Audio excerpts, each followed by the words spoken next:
Good evening Visakha వాజీ news కి స్వాగతం. నా పేరు మీనా కొండతల. ముందుగా వాజీ హెడ్లైన్స్ చూద్దాం.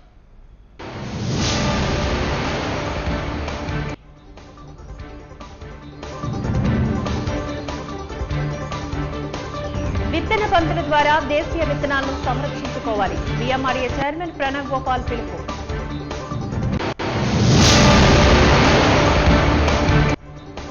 డీసీసీబీ చైర్మన్ గా బాధ్యతలు చేపట్టిన జనసేన నాయకులు కొనత తాతారావు బ్యాంకు అభివృద్ధికి సర్వశక్తిలా కృషి చేస్తానంటూ స్పష్టం చేసిన ఆయన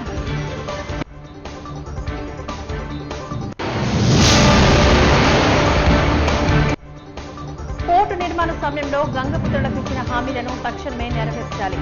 మత్స్యకార సంక్షేమ సంఘ నాయకుల డిమాండ్.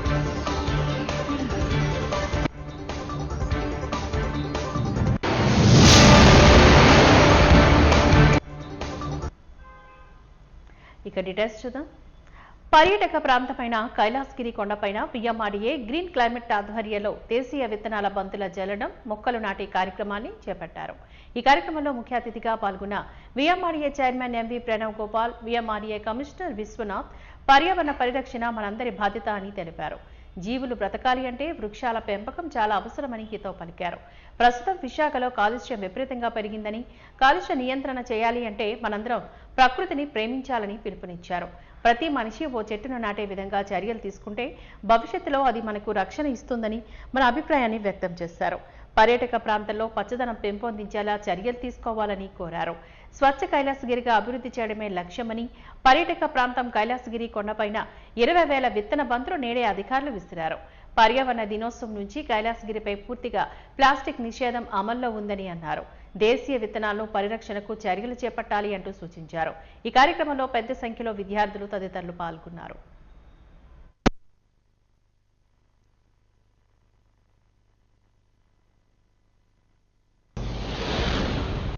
కైలాసగిరి కొండ మీద గ్రీన్ క్లైమేట్ ఆధ్వర్యంలో 20,000 సీడ్ బాల్స్ కార్యక్రమాన్ని నేను అదేవిధంగా విఎంఆర్ఏ కమిషనర్ శ్రీ విశ్వనాథన్ గారు పాల్గొని 20,000 సీడ్ బాల్స్ అందరం కూడా విద్యార్థులు అదేవిధంగా భారీ ఎత్తున ప్రజలందరూ కూడా పాల్గొని ఈ కార్యక్రమాన్ని నిర్వహించడం జరిగింది.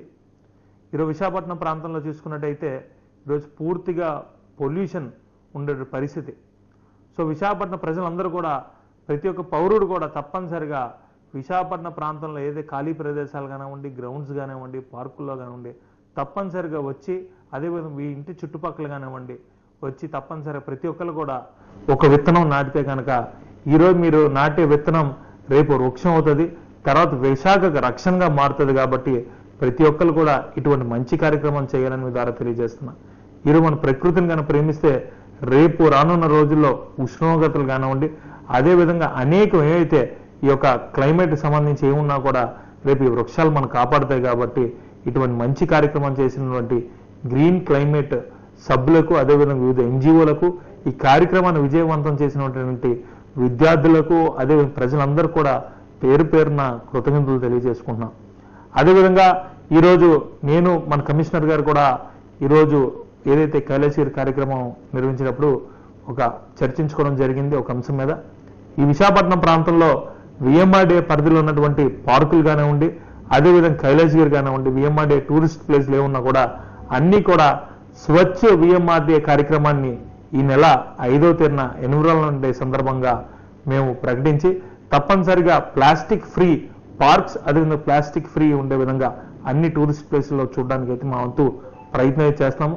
కావున ప్రజలందరూ కూడా తప్పనిసరిగా ఈ యొక్క కార్యక్రమంలో పాల్గొని విశాఖపట్నంలో ఉన్న విఎంఆర్ఏ పార్క్స్లు అన్నింటిలో కూడా మీ యొక్క సహకారం తప్పనిసరిగా ఉండాలని తెలియజేసుకుంటూ రాష్ట్ర ప్రభుత్వం ప్రతిష్టాత్మకంగా నిర్వహిస్తున్న ప్రజా సమస్యల పరిష్కార వేదికకు 57 వినతులు వచ్చాయని నగర మేయర్ పీలా శ్రీనివాసరావు పేర్కొన్నారు. సోమవారం ఆయన జీవీఎంసీ ప్రధాన కార్యాలయంలోని పాత సమావేశ మందిరంలో అదనపు కమిషనర్ డివి రమణమూర్తితో కలిసి ప్రజా సమస్యల పరిష్కార వేదిక కార్యక్రమాన్ని నిర్వహించారు. ఈ సందర్భంగా నగర మేయర్ పీలా శ్రీనివాసరావు మాట్లాడుతూ రాష్ట్ర ప్రభుత్వం ప్రతిష్టాత్మకంగా చేపడుతున్న ప్రజా సమస్యల పరిష్కార వేదిక కార్యక్రమానికి జీవీఎంసీకి సంబంధించి 57 అర్జీలు స్వీకరించడం జరిగిందని తెలిపారు.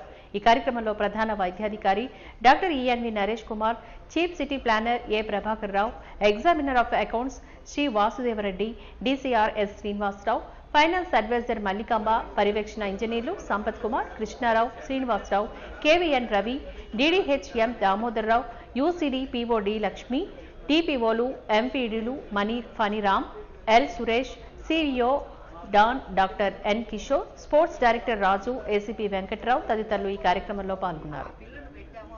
దానికి ఇప్పటికీ సార్ అందరూ ముసలాళ్ళు చచ్చిపోయారు కూడా సార్, కరోనా చేసిన మందులు చచ్చిపోయారు.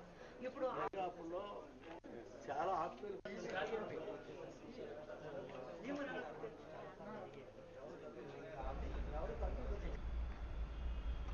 మే 12న తనపై జరిగిన దాడి విషయంలో గాజువాక పోలీసులు కేసు నమోదు చేసేందుకు డ్రామాలు ఆడుతున్నారని తెలుగు శక్తి అధ్యక్షుడు బీవీ రామ్ మండిపడ్డారు. ఈ మేరకు తనకు న్యాయం చేయాలని కోరుతూ జిల్లా కలెక్టర్కు ప్రజా సమస్యల పరిష్కార వేదిక కార్యక్రమంలో ఫిర్యాదు చేసినట్లుగా ఆయన వెల్లడించారు. ఈ సందర్భంగా బీవీ రామ్ మీడియాతో మాట్లాడుతూ గాజువాక ఎమ్మెల్యే పల్లా శ్రీనివాసరావు అనుచరులు తనపై దాడికి తెగబడినట్లు ఆధారాలతో సహా గాజువాక పోలీసులకు ఫిర్యాదు చేసినప్పటికీ నేటికి కేసు నమోదు చేయకపోవడంపై అనేక అనుమానాలు తలెత్తుతున్నాయంటూ ఆరోపించారు. ఇప్పటికైనా జిల్లా కలెక్టర్ మెజిస్ట్రేట్ గా తనపై జరిగిన దాడిని కేసు నమోదు చేసి నిందితులను అరెస్ట్ చేయాలని కోరారు. దీనిపైన ఇప్పటికీ కేసు కట్టలేదు. పోలీస్ కమిషనర్ గారు ఆయన స్పందించారని కూడా చెప్పాను కలెక్టర్ గారికి, ఆయన తప్పు లేదు. కానీ అక్కడ ఉన్న ఏసీపీ త్రినాథ్ గారు, అక్కడ సీఏ పాఠశాల గారు ఈ రోజు దాకా కేసు నమోదు చేయకుండా మరి ఎందుకు డ్రామా ఆడుతున్నారో అర్థం కావట్లే. మరి ఈరోజు అంటే విశాఖపట్నం గాజువాక ఒక మాఫియా మాదిరిగా తయారైంది. అంటే ఎవరన్నా ప్రశ్నిస్తే చంపేస్తా ఉంటున్నారు. ఈ బీవీ రామన్ వాడు భయపడేవాడు కాదు, భయపెట్టాలని చూస్తే వేటాడేస్తా మనం చేస్తున్నారు.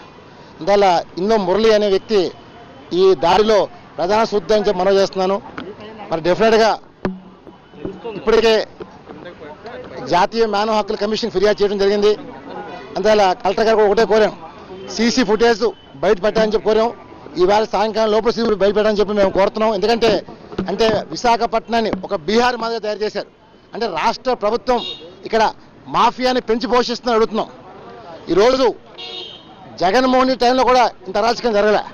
మరి ఈరోజు తెలుగుదేశం పార్టీ కుటుంబ ప్రభుత్వంలో ఇవాళ గాజువాకలో ఒక మాఫియా మాదిరిగా మారింది. దీన్ని మేము తీవ్రంగా ఖండిస్తున్నాం. అంత దోషులు ఎంతటి వారైనా సరే పనిష్ చేయాలని చెప్పి తెలుగు డిమాండ్ చేస్తుంది. ముఖ్యంగా ఈ దాడిలో ప్రధాన సూత్రధారుడు మురళి అని చెప్పి తేలింది, మురళీకృష్ణ. అది పల్లా శ్రీనివాస్ గారు ముఖ్య అనుచరుడు. మరి ఈవేళ మీరు చూసాం ఆయన బర్త్డే హోర్డింగ్స్లో కూడా ఎక్కడ పడితే అక్కడ హోర్డింగ్స్లో కూడా ఆయన ఫోటోలు మొత్తం అన్నీ ఉన్నాయి. అంటే ఈవేళ నేను ఒకటే అడుగుతున్నాను, 2019 నుంచి 2020 దాకా ఈ మురళి ఎక్కడో అడుగుతున్నాను. మరి ఇప్పుడు ఈ మురళి ఇక్కడ ఏం చేస్తే అడుగుతున్నాను. అంటే ప్రభుత్వాలు మారితే ఈ మురళి అక్కడ చేరుతున్నాడు. అసలు డెఫినెట్గా ఆ మురళి పైన ఎంక్వైరీ చేసి డిమాండ్ చేస్తున్నాం. ఈవేళ ఆంధ్రప్రదేశ్ని బీహార్ మాదిరి తయారైపోయింది. మరి ప్రధానమంత్రి గారు విశాఖపట్నం వచ్చినా భద్రత ఇవ్వగలుగుతారనే డౌట్ అనిపిస్తుంది పోలీసు డిపార్ట్మెంట్. ఎందుకంటే 100 మంది దాడి చేస్తే నాకే భద్రత ఇవ్వాలని పోలీస్ డిపార్ట్మెంట్, రేపు ప్రధానమంత్రి 21 ప్రోగ్రామ్ని మీరు భద్రత ఇవ్వగలరని ప్రశ్నిస్తున్నా. మరి ప్రధానమంత్రి, ఎందుకంటే నాకైనా పర్లేదు, కానీ ప్రధానమంత్రి కూడా రక్షణ లేకపోతే విశాఖపట్నం పోలీసుల చేతితో దీన్ని ఏమవుతుంది మనం చేస్తాను. అందులో ఒకటే కోరుతున్నాను, తక్షణం పోలీస్ కమిషనర్ గారు మీ మాట కూడా లెక్క చేయట్లేదు. మీరు నా ముందే 2 సార్లు ఫోన్ చేశారు ఏసీపీకి, అయినా సరే దే డోంట్ కేర్ యూ. అంటే ఇవాళ పోలీస్ కమిషనర్ మీకంట ఆ అదృష్టశక్తి అయిన మురళి చాలా గొప్పగా ఉన్నాడు పోలీస్ డిపార్ట్మెంట్కి. అందువల్ల దయచేసి ప్రజా సమస్యల పరిష్కార వేదిక కార్యక్రమానికి 61 ఫిర్యాదులు అందినట్లుగా నగర పోలీసు అధికారులు తెలియజేశారు. ప్రతి సోమవారం నగర పోలీస్ కాన్ఫరెన్స్ హాల్ నందు నిర్వహిస్తున్న ప్రజా సమస్యల పరిష్కార వేదికకు ఈరోజు 61 ఫిర్యాదులు వచ్చాయి. ప్రజా సమస్యల పరిష్కార వేదిక కార్యక్రమం నగర పోలీస్ కమిషనర్ డాక్టర్ శంకరప్రతాప్ బాగ్జీ ఆధ్వర్యంలో DCP 1 Ajitha విజన్ల, DCP 2 LNO D Mary Prashanti ప్రత్యక్షంగా పోలీస్ కాన్ఫరెన్స్ హాల్ నందు ఉంచి నగర సబ్ డివిజన్ ఏసీపీలు మరియు పోలీస్ స్టేషన్ ఇన్స్పెక్టర్లు, ఎస్ఐలు వీడియో కాన్ఫరెన్స్ ద్వారా పాల్గొని ఫిర్యాదులను స్వీకరించారు. ఈ రోజు జరిగిన ప్రజా సమస్యల పరిష్కార వేదిక కార్యక్రమానికి 61 మంది ఫిర్యాదుదారులు వచ్చి తమ తమ సమస్యలను రిపోర్టుల ద్వారా అందజేశారు.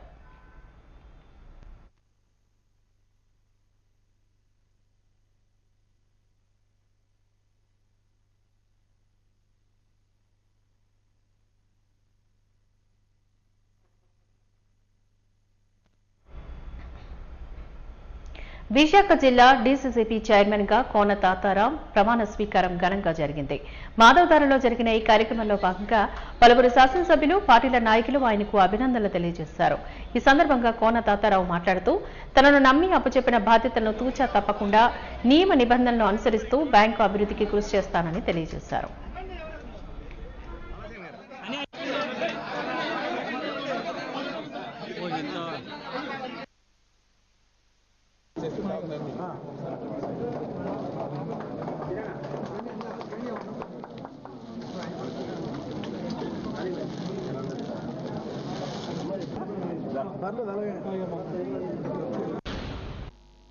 జనసేనలో కూడా వారు చిత్తశుద్ధిగా నిజాయితీగా పవన్ కళ్యాణ్ గారి నాయకత్వంలో జనసేన పార్టీ కోసం కూడా అవిరాళంగా కృషి చేశారు. మన ఎన్నికల్లో కూడా వారు ఆశించారు. సహజంగా అందరూ ఆశిస్తాం, రాజకీయాలు ఆశించిన వాళ్ళు ఎవరు ఉండరు. ఆశించిన ఫలితం లేకపోయినా మరి మా రాష్ట్ర అధ్యక్షుడు పల్లా శ్రీనివాస గారి విజయానికి హితోత్తంగా కృషి చేసిన వ్యక్తి సోదరుడు కోనతాతారావు గారు. మరి వేళ కూటమిలో మరి ఉభయులు ముగ్గురు, అటు మా ప్రీతమ ముఖ్యమంత్రి చంద్రబాబు నాయుడు గారు, అలాగే మరొక ప్రీతమ నాయకులు జనసేన అధ్యక్షుడు ఉప ముఖ్యమంత్రి పవన్ కళ్యాణ్ గారు, మా జనరల్ సెక్రటరీ లోకేష్ గారు, అలాగే పురంధేశ్వరమ్మ గారి ఆశీర్వాదం ఉంది. పురంధేశ్వరమ్మ గారితో కూడా కోనతాతారావు గారి పరిచయం ఉంది. ఆవిడ ఎంపీగా పోటీ చేసినప్పుడు వీరు కూడా అవిరాలుగా కృషి చేశారు. మరి వాళ్ళ ఆశీర్వచనంతో ఈరోజు సెంట్రల్ బ్యాంక్ చైర్మన్ చేయడం, వీళ్ళ తాతారావు గారికి చాలా అనుకోవచ్చు, విశాఖపట్నం ఉన్నారు కదా అనుకోవచ్చు. ఆయన కూడా స్టీల్ ప్లాంట్ లో కోఆపరేటివ్స్ రన్ చేసిన వ్యక్తి. ఆయన కోఆపరేటివ్ వ్యవస్థ మీద, కోఆపరేటివ్ చట్టాల మీద పూర్తిగా అవగాహన వ్యక్తి కోనతాతారావు గారు. రెండు central bank rural based bank అయినా అర్బన్లో కూడా బ్రాంచెస్ చేసుకొని అర్బన్లో కూడా డిపాజిట్స్ కానీ లేదా బ్యాంక్ లోన్స్ కానీ ఏవైతే ఫ్యాక్ట్స్ ఉన్నాయో ఆ ఫ్యాక్ట్స్ ప్రైమరీ కోఆపరేటివ్ సొసైటీతో పాటు ఇక్కడ మ్యాక్స్ ఉన్నాయి. అర్బన్లో ఉన్న అవి కూడా ముగ్గురు డైరెక్ట్స్ ఉన్నారు. అర్బన్ నుంచి కూడా ముగ్గురు డైరెక్ట్స్ వస్తాయి. ఇప్పుడు కూడా సెంట్రల్ బ్యాంక్ బైలాలోనే ముగ్గురు డైరెక్ట్, ఏదైతే ట్రిప్ సొసైటీస్ కానీ అదర్ సొసైటీస్ కానీ వాటర్స్ ఇక్కడ ఏం చేత అర్బన్కి రూరల్కి రెండు కోఆర్డినేట్ చేయగల వ్యక్తిగా కోనతాతారావు గారు నియమించారు. చాలా ఆవశ్యకత ఉన్న బ్యాంక్ ఇది.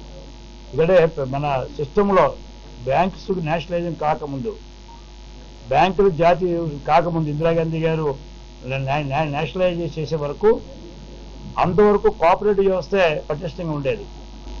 మాకు ఇప్పటికే వ్యవసాయ రంగాన్ని, రైతాంగాన్ని ఓ పక్క చూస్తూనే, ఎందుకంటే 4,48,000 రైతాంగం ఈ బ్యాంకులో సభ్యులు, దాదాపుగా 2,400 కోట్ల రూపాయలు మా టర్నోవర్తో మా మంత్రివర్యులు పింజరపు అచ్చెన్నాయుడు గారు, మా శాఖ మంత్రివర్యులు, దాంతోపాటు మా శాఖ, మా డిపార్ట్మెంట్ అధికారులు అందరూ కలిసి పనిచేస్తున్నటువంటి ఇప్పటికే 2,400 కోట్ల రూపాయల్లో 1,400 కోట్ల రూపాయలు రైతులకు రుణాలు ఇవ్వడం జరిగింది. అదేవిధంగా బ్యాంకులో నమ్మకం ఉంచి బ్యాంకుకి తోడ్పడాలని దాదాపు 1000 కోట్ల రూపాయలు జమకు నా దగ్గర డిపాజిట్స్ కూడా ఉన్నాయి. నా లక్ష్యం అంతా ఈ ఫైనాన్స్ ఇయర్లో 25-26 ఫైనాన్స్ ఇయర్లో మేము 3,000 కోట్లకు చేరుకోవాలనేది మా లక్ష్యం. దీనికి రాష్ట్ర ప్రభుత్వం నుంచి, కేంద్ర ప్రభుత్వం, లైక్ కేంద్ర ప్రభుత్వం నుంచి నాబార్డ్, మాకు ఆంధ్రప్రదేశ్లో ఉండే టాప్కాప్, ఈ రెండు సంస్థల నుంచి మేము పూర్తి స్థాయిలో, విశాఖపట్నం అంటే ఇది అభివృద్ధి చెందుతున్న నగరం, అభివృద్ధి చెందుతున్న జిల్లా అయినప్పుడు కూడా వెనుకబడినటువంటి రైతాంగం ఉంది. ఈ రైతాంగానికి ఇంకా ప్రజా సమస్యల పరిష్కార వేదిక పబ్లిక్ గ్రీవెన్స్ రెడ్రెసల్ సిస్టంలో వచ్చిన అర్జీలను వెంటనే ఓపెన్ చేసి పూర్తి స్థాయిలో విచారణ చేపట్టి పునరావృతం కాని విధంగా నాణ్యమైన పరిష్కారం చూపాలి అంటూ జిల్లా కలెక్టర్ ఎంఎన్ హరీందర్ ప్రసాద్ జిల్లా అధికారులను ఆయన ఆదేశించారు. ప్రజా సమస్యల పరిష్కార వేదిక కార్యక్రమం సోమవారం ఉదయం కలెక్టర్ కార్యాలయ సమావేశ మందిరంలో జిల్లా కలెక్టర్ ఎంఎన్ హరీందర్ ప్రసాద్ అధ్యక్షతన నిర్వహించబడింది.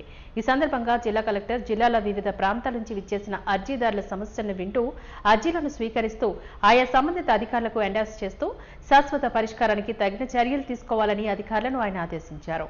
జిల్లా స్థాయి అధికారులు అత్యంత ప్రాధాన్యతతో తక్షణమే అర్జీదారులతో మాట్లాడి శాశ్వత పరిష్కారానికి కృషి చేయాలని కలెక్టర్ ఆదేశించారు. ప్రతిరోజు అధికారులు శాఖపరమైన సమీక్షలు నిర్వహించి పబ్లిక్ గ్రీవెన్స్ రెడ్యూసల్ సిస్టంలో వచ్చిన అర్జీలకు శాశ్వత పరిష్కారానికి కృషి చేయాలని హితవు పలికారు. అర్జీ పునరావృతం అయింది అంటే జిల్లా అధికారులు బాధ్యత వహించాల్సి ఉంటుందని హెచ్చరించారు. ఈ కార్యక్రమంలో జాయింట్ కలెక్టర్ మయూర్ అశోక్, జిల్లా రెవెన్యూ అధికారి Bhavani Shankar, GVMC additional commissioner Varma, వివిధ విభాగాల జిల్లా స్థాయి అధికారులు తదితరులు పాల్గొన్నారు. తరలింపు వాటి అక్రమాలపై అనేక మార్లు గత 4 ఏళ్లుగా జీవీఎంసీ కౌన్సిల్ సమావేశంలో 4 ఏళ్లు వైసీపీ పాలక మండలి సభ్యులు ఆ 4 షాడో మేయర్లు కోడి వ్యర్థాల్లో మామూలు వసూలు చేస్తా ఉన్నారు. ప్రజా ఆరోగ్యాన్ని గాలికి వదిలేశారు. ప్రజల ఆరోగ్య భద్రత గురించి వైసీపీ ప్రభుత్వం, వైసీపీ పాలక మండలి సభ్యులు పట్టించుకోవడం లేదు. లక్షల రూపాయల ముడుపులు కోడి వ్యర్థాల కాంట్రాక్టర్ల దగ్గర నుంచి తీసుకుంటా ఉన్నారు ఆ 4 షాడో మేయర్లు. అలాగే జీవీఎంసీ ప్రజా ఆరోగ్య భద్రత సంబంధించినటువంటి వైద్యాధికారులు కూడా అవినీతిలో పూర్తి స్థాయిలో కూరుకుపోయారని చెప్పి గత 4 ఏళ్లుగా మేము పోరాడుతూ ఉన్నాం. కూటమి ప్రభుత్వం వచ్చి ఏడాది అవుతుంది. సాక్షాత్తు నూతన మేయర్గా తెలుగుదేశం పార్టీ కార్పొరేటర్ గారు ఎన్నుకొనబడ్డారు. గత ఏడాది కోడి వ్యర్థాల మీద టెండర్లు కూడా కాల్ఫర్ చేయడం జరిగింది. కూటమి ప్రభుత్వం వచ్చిన తర్వాత అయినప్పటికీ కూడా కూటమి ప్రభుత్వంలో అధికార పార్టీలు చెందినటువంటి నగర అధిపతులు, 2 పార్టీలు చెందినటువంటి అధిపతులు కోడి వ్యర్థాల వ్యవహారంలో నిమగ్నమై ఉన్నారని చెప్పి పదే పదే మీడియాలో కథనాలు వస్తా ఉన్నాయి. తెలుగుదేశం పార్టీ కార్పొరేటర్లు ఎవరైతే ఇప్పుడు పాలక మండలిలో ఉన్నారో కొంతమంది కోడి వ్యర్థాల మామూలులో వీళ్ళు వాటాలు పంచుకుంటున్నారని చెప్పి అనేకమైన కథనాలు గత 10 రోజులుగా కూడా ప్రధాన దినపత్రికల్లో వస్తా ఉన్నాయి. వీటిలన్నింటినీ దృష్టిలో పెట్టుకొని జనసేన పార్టీ ఇవాళ జిల్లా కలెక్టర్ గారికి, అలాగే జీవీఎంసీ కమిషనర్గా ఉన్నటువంటి జిల్లా కలెక్టర్ గారికి, అంతేకాకుండా విశాఖ నగర మేయర్ గారికి, ముఖ్యంగా రాష్ట్ర ముఖ్యమంత్రి గౌరవనీయులు చంద్రబాబు నాయుడు గారికి, రాష్ట్ర ఉప ముఖ్యమంత్రి పవన్ కళ్యాణ్ గారికి, రాష్ట్ర ప్రభుత్వ ప్రధాన కార్యదర్శి విజయానంద్ గారికి, సిడిఎంఏ డైరెక్టర్ అయినటువంటి కమిషనర్ అయినటువంటి సంపత్ కుమార్ గారికి, అలాగే మున్సిపల్ అడ్మినిస్ట్రేషన్ మినిస్టర్ నారాయణ గారికి, municipal administration principal secretary Suresh Kumar గారికి మీరు ఖచ్చితంగా వీటిపైన చర్యలు తీసుకోండి. కోడి వ్యర్థాల ప్రమాణ ఏదైతే జీవీఎంసీలో జరుగుతూ ఉందో దీంట్లో అధికార పార్టీకి చెందినటువంటి నగరంలో ఎమ్మెల్యేలు, పార్టీ అధిపతులు, కార్పొరేటర్లు కొంతమంది వీళ్ళు కోడి వ్యర్థాల వ్యవహారంలో వీళ్ళు పాత్రలు ఉన్నాయి అని పదే పదే కథనాలు వస్తున్నాయి. కాబట్టి సీతంపేట 25వ వార్డులో వైఎస్ఆర్సీపీ జిల్లా అధ్యక్షుడు కేకే రాజు ఆదేశాల మేరకు వార్డు వైఎస్ఆర్సీపీ నాయకులు భోగవల్లి గోవింద ఆధ్వర్యంలో జూన్ 4న వెన్నుపోటు దినోత్సవం పోస్టర్ ఆవిష్కరణ కార్యక్రమాన్ని నిర్వహించారు. ఈ సందర్భంగా వారు మాట్లాడుతూ గత తేడా విజు 4.5 కూటమి ప్రభుత్వం ఏర్పడి సంవత్సరం కావస్తుందని, నేటికి కూడా సూపర్ 6 పథకాల అమల్లో ముందడుగులు వేయలేదని ఆరోపించారు. ఇది ప్రజలు నమ్మించి మోసం చేయడమేనని ఆరోపించారు. కూటమి ప్రభుత్వానికి హామీలు గుర్తొచ్చే విధంగా వెన్నుపోటు దినోత్సవాన్ని నిర్వహిస్తూ నిరసన కార్యక్రమాలు చేపడుతున్నట్లుగా తెలిపారు. కార్యక్రమంలో వార్డు నాయకులకు సంపంగి శ్రీనివాస్, సరిపల్లి సంతోష్, పోతు మహంతి, హరి బొమ్మాలి, రవి, నూకరాజు, కొమ్ము, నాగు, ముద్దాడ అశోక్, శేఖర్, సూరుబాబు, గుమ్మడి, గోపి, సిద్ధు, పవన్ తదితరులు పాల్గొన్నారు. మన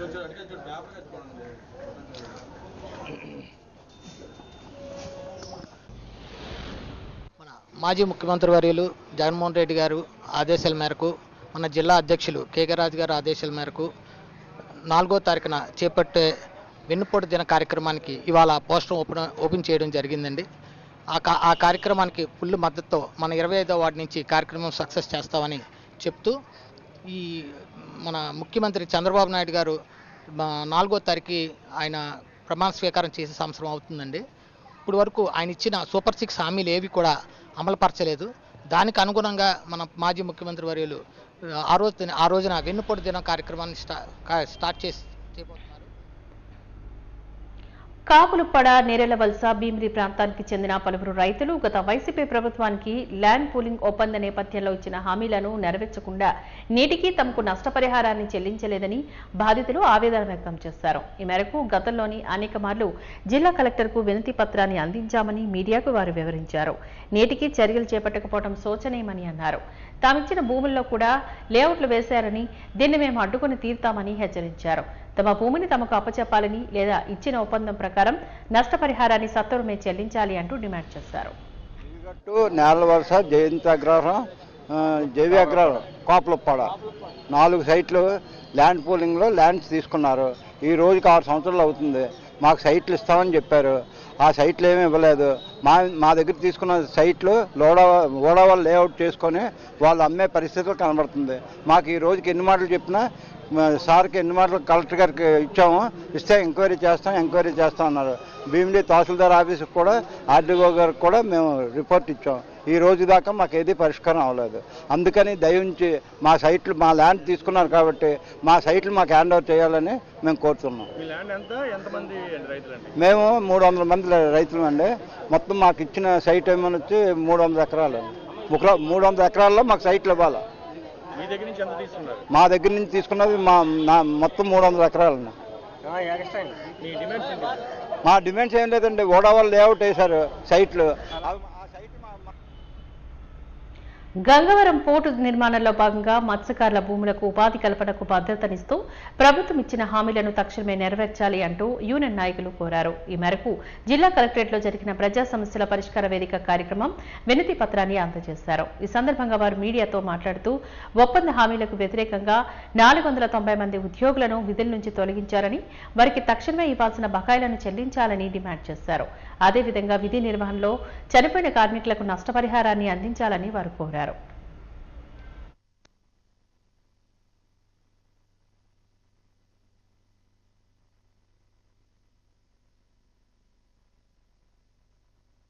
అగ్రిమెంట్ ని 60 రోజుల్లో తక్షణమే నెరవేర్చాలి.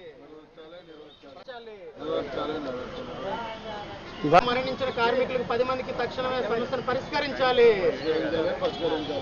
కార్మికుల ఐక్యత. గంగవరం పోర్టు నిర్వాసితుల యూనియన్ సంఘం కమిటీ సభ్యులుగా పనిచేస్తున్నాం.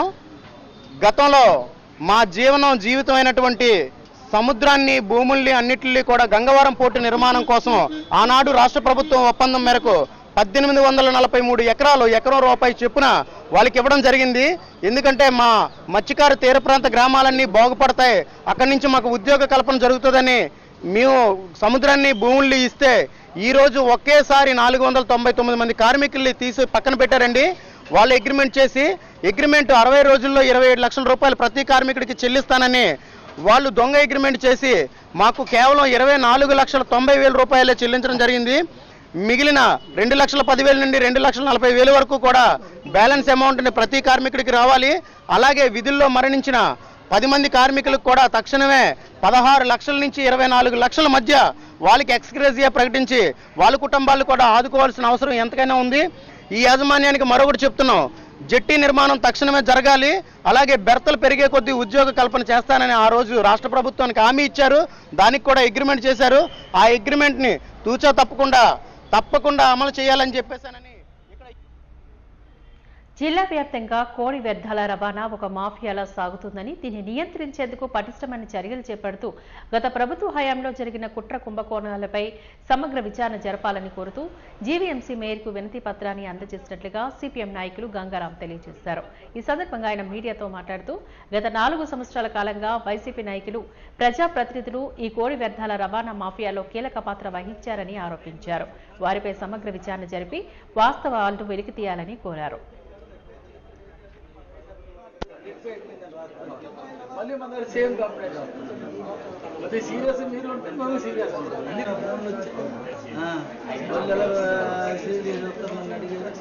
నేనే చేయమన్నా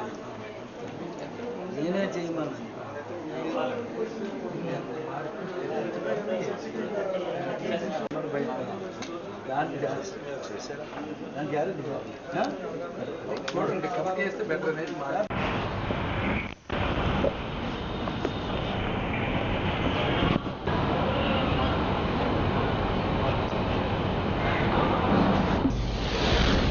కోడి వ్యర్థ పదార్థాల సేకరణ రవాణాలో భారీగా అవినీతి అక్రమాలు సాగుతూ ఉన్నాయి. ఒకటి రాజకీయ చీకటి రాజ్యం ఇందులో కొనసాగుతూ ఉన్నది. వీటి మీద సమగ్రమైనటువంటి విచారణ జరపాలని ఈరోజు మేయర్ గారిని కలిసి కోరటం జరిగింది.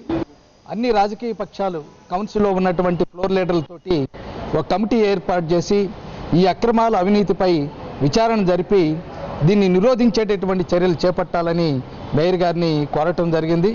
గత అనేక ఏళ్ల నుంచి ఈ కోడి వ్యర్థ పదార్థాలు నిర్వహణ, రవాణా అనేటువంటిది పెద్ద కుంభకోణంతో కొనసాగుతుంది. గతంలో వైసీపీ అధికారంలో ఉన్నప్పుడు వాళ్ళు పెద్ద ఎత్తున అక్రమాల అవినీతికి పాల్పడ్డారు. ఇప్పుడు కూటమి ప్రభుత్వం వచ్చింది. వీళ్ళు ఇందులో రాజకీయ నాయకులు ఎమ్మెల్యేలు ఉన్నారంటున్నారు, కార్పొరేటర్లు ఉన్నారంటారు. ఇది ఒక పెద్ద మాఫియాలాగా ఈరోజు ఈ రవాణా జరుగుతూ ఉన్నది.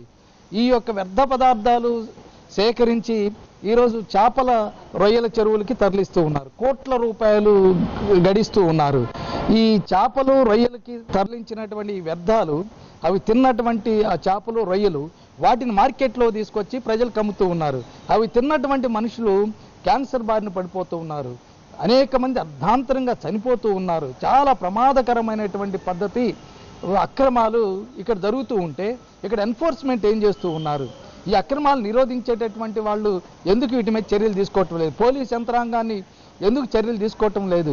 ఇంటెలిజెన్స్ డిపార్ట్మెంట్ ఉంది, వాళ్ళు ఎందుకు ఈ మాఫియా మీద చర్యలు తీసుకోవటం లేదు? వీళ్ళందరి మీద చర్యలు తీసుకోకుండా అధికారంలో ఉండేటటువంటి కూటమి ప్రభుత్వం వాళ్ళ చేతులు కట్టేసి ఈరోజు అక్రమాలు పాల్పడుతూ ఉన్నారంటే వీరికి ప్రజల ప్రాణాలన్నా కూడా లెక్కలేదు. వీళ్ళకి డబ్బు కావాల్సింది అక్రమంగా అవినీతి కోట్ల రూపాయలు జేబులో వేసుకోవడం తప్ప ఏం లేదు. వీళ్ళే బినామీ పేరు కాంట్రాక్టులను పెట్టి నడుపుతున్నారనేటువంటిది తెలుస్తూ ఉన్నారు. ఇది ఒక పెద్ద రాజకీయ ముఠాగా, మాఫియా ముఠాగా తయారై ఈరోజు ప్రజల ప్రాణాలని భక్షిస్తున్నటువంటి పరిస్థితి ఉంది.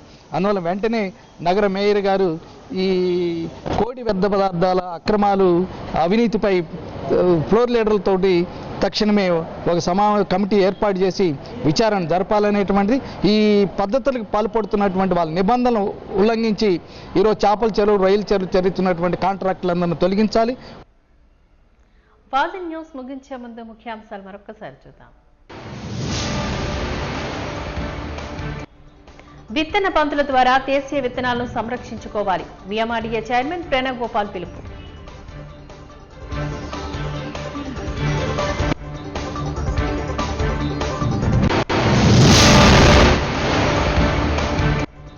డీసీసీబీ చైర్మన్ గా బాధ్యతలు చేపట్టిన జనసేన నాయకులు కోన తాతారావు బ్యాంకు అభివృద్ధికి సర్వశక్తిలా కృషి చేస్తానంటూ స్పష్టం చేసిన ఆయన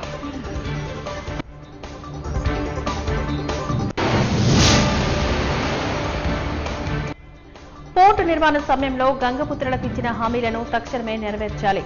మత్స్యకార సంక్షేమ సంఘ నాయకుల డిమాండ్.